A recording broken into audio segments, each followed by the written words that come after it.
जोधपुर में नाजर जी की बावड़ी।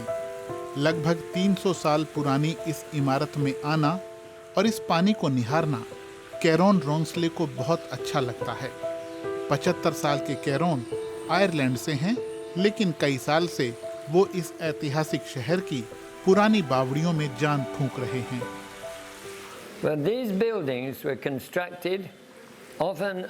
देखिए, इन इमारतों को महारानियों के आदेश पर बनवाया गया था, जो महाराजाओं की जीवन संगिनी हुआ करती थी। इनमें शहर के महाराजाओं की महारानियां और राजकुमारियां शामिल थीं। उन्हें पानी से बहुत सरोकार था। उन्हें चिंता लगी रहती थी कि आम जनता को भरपूर पानी मिले, और किसी भी शहर का अस्तित्व तभी बना रह सकता है जब पानी का भरोसेमंद और स्वच्छ तरीके से संग्रहण हो। और शहर का सबसे अच्छा पानी, मेरा ख्याल ये है, जो यहाँ हमारे नीचे जमा हो रहा है, यह भूजल है।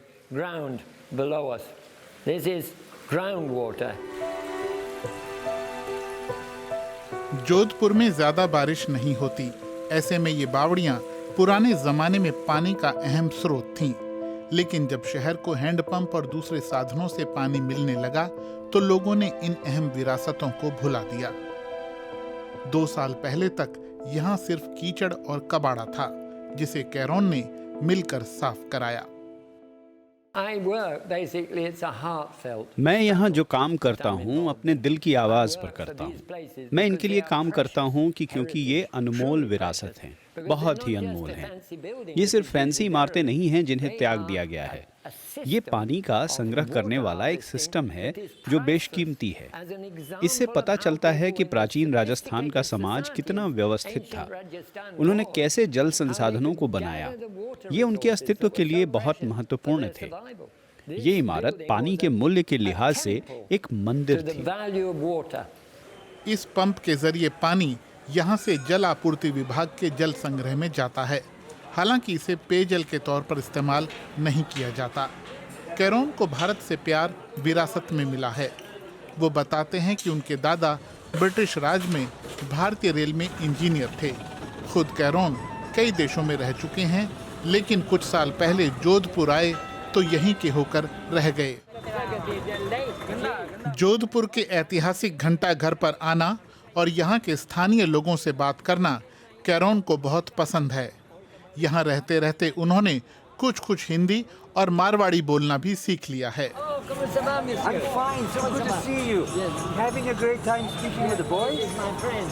शहर में बहुत से लोग हैं जो कैरोन और उनके काम को बखूबी जानते हैं।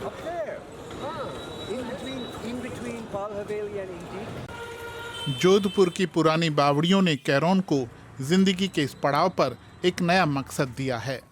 ये महिला बाद झालरा है, जिसे कैरोन ने सबसे पहले साफ कराया। पुराने जमाने में बावड़ियां जहां शहर के लिए पानी का अहम जरिया थीं, वहीं झालरा शाही परिवार की महिलाओं के लिए तैरने या फिर मनोरंजन की जगह हुआ करते थे। ये बहुत प्यारी जगह रही होगी। महिलाएं यहाँ संगीत सुना करती होंगी और वहाँ संगीत बजाने वाले बैठते होंगे। ये कितनी हलचल वाली और रंगारंग जगह रही होगी, आप कल्पना कर सकते हैं। जब मैं अपने जहन में इस समय की तस्वीर बनाने की कोशिश करता हूँ, तो इस जगह से प्यार करने लगता हूँ। और अब एक कारोबारी ने इस झालरा की देखभाल की जिम्मेदारी ली है। फिलहाल खेताराम इसकी देखरेख करते हैं। कैरोन भी समय समय पर यहाँ आते रहते हैं। साफ करने में कम से कम 2 महीने लगे थे। पहले 2 महीने लगे, कम 10-12 लेबर रहती थी दिल्ली की। पूरा साफ करवाया क्लीन सुनील जी तलवार साहब ने। फिर बाद में एक बंदा मैं ही था जिसकी देखभाल करता हूँ, और साहब अभी मेरे को देते हैं पैसे। हमने साहब बहुत मेहनत की, करें सर ने बहुत मेहनत की, और इसकी वजह से करें साहब ने तलवार साहब को बुलाया और ये काम करवाया। लेकिन सब लोग इन धरोहरों की अहमियत को नहीं समझते। लोग अक्सर यहाँ प्लास्टिक की थैलियाँ और कचरा फेंक देते हैं।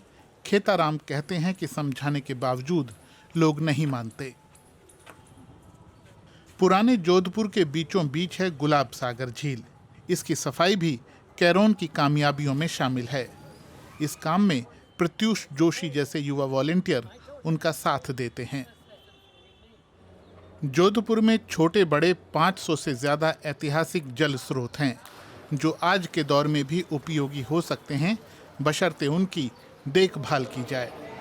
जागरूकता के कई कार्यक्रम कई स्तर पर कई संस्थाओं द्वारा किए जाते रहे हैं, लेकिन लोग आज भी दीवारों को ख़राब करने से लगा के पानी को ख़राब करने तक करते रहते हैं। वो एक लापरवाही है जिसे अब छोड़ने की ज़रूरत है, क्योंकि अब जल का संकट लोगों के सामने आ चुका है और इन संपदाओं को अगर नहीं संरक्षित किया गया तो वो जल का संकट यहाँ भी आएगा। पश्चिमी राजस्थान में स्थित जोधपुर को 1459 में राव जोधा ने बसाया था। तभी से मेहरानगढ़ किला इसकी पहचान है। किले की देखरेख करने वाला ट्रस्ट ही शहर की पुरानी बावड़ियों का जीर्णोद्धार कर रहा है। ट्रस्ट के निदेशक करणी सिंह जसोल की निगरानी में ये काम हो रहा है। जितनी भी ये कुएं बावड़ियाँ हैं शहर में, इनकी एक समय ओनरशिप रही थी। या तो वो प्राइवेट मालिक की ओनरशिप थी, या जो राजा हैं या उनकी जो रानियां हैं, उन्होंने ये सारे जल स्रोत जो हैं ये पब्लिक की यूज़ के लिए बनाए थे। लेकिन शहरीकरण के कारण और इनके उपयोग नहीं आने के कारण इनके ऊपर किसी ने ध्यान देना छोड़ दिया। एक तो लोगों का जुड़ाव उनसे हट गया, और दूसरा जो शहरी विकास से जुड़े जो विभाग हैं उनके लिए भी इनका संरक्षण ना एक महत्व का विषय था और ना ही उस समय इतनी अवेयरनेस थी। लेकिन ये जलाशय, बावड़ियां और झालरे इस शहर की विरासत का अहम हिस्सा हैं। ये बताते हैं कि पानी जैसे अमूल्य संसाधन को सहेजना कितना ज़रूरी है। लेकिन दशकों की उपेक्षा के बाद इनकी जब सुध ली गई तो इन्हें साफ करना चुनौतीपूर्ण था। ब्रॉडली मैं ये कहूँगा कि दो तरह के चैलेंजेस थे। एक लोगों के प्रति अवेयरनेस की कमी, और दूसरा ये कि इतनी डिसयूज़ में हो गई थी काफ़ी बावड़ियाँ, जिसमें इतना सिल्ट और गंदगी भर दी गई थी कि उनके साफ़ करने का जो तरीका है वो सिर्फ मैनुअली हो सकता है। आप मशीनें लगा के इन सब बावड़ियों को साफ़ नहीं कर सकते हैं। तो धीरे धीरे जोधपुर के जो युवा हैं और कुछ और ऑर्गेनाइजेशन है वो जुड़ते गए। उन्होंने फिर साथ साथ में जो अगर कोई डैमेज्ड बावड़ियाँ हैं उनका संरक्षण करना शुरू करा। कैरोन के भीतर जोधपुर के प्राचीन जल स्रोतों को बचाने के लिए गजब का उत्साह है। गर्मी के मौसम में जब उन्हें ठंडक और एनर्जी की ज़रूरत महसूस होती है तो वो गन्ने का रस पीते हैं। इसे वो अपना फेवरेट ड्रिंक बताते हैं। ऐसी और भी कई चीज़ें हैं जो उन्हें भारत की तरफ खींचती हैं।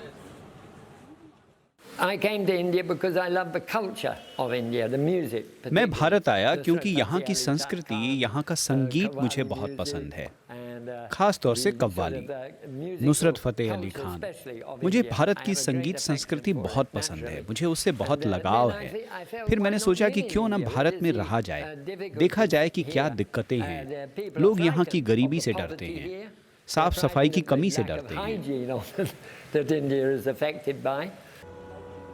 जोधपुर से बहुत दूर ब्रिटेन में कैरोन के दो बच्चे अपने अपने परिवारों के साथ रहते हैं। कभी कभी वो उनसे मिलने जाते हैं, लेकिन अब जोधपुर के पुराने जल स्रोत भी उनका परिवार ही हैं। और इस सब की प्रेरणा उन्हें अपनी माँ से मिली। मेरी माँ मेरे दिल में है और यही काफ़ी है।